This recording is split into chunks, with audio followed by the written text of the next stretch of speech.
So this is a 12-inch pizza circle.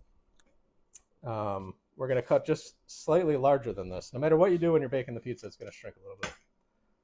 And by putting, I have a pizza cutter here. Putting it at a slight angle, I'm going to cut it at about 12 and an eighth inches all the way around.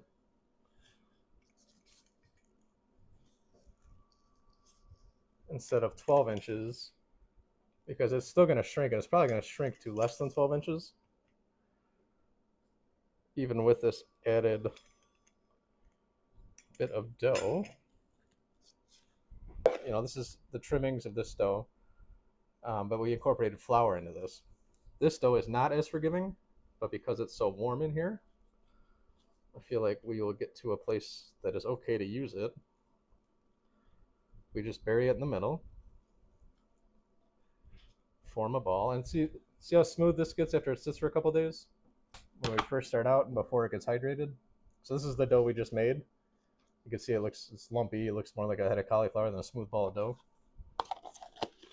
But after it sits and it hydrates and it really comes together, you get something like this. Huh.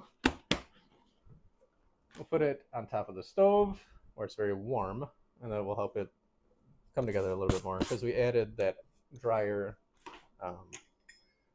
dough that's just been worked, so the gluten in that's real tight. So we'll get it warm and relaxed.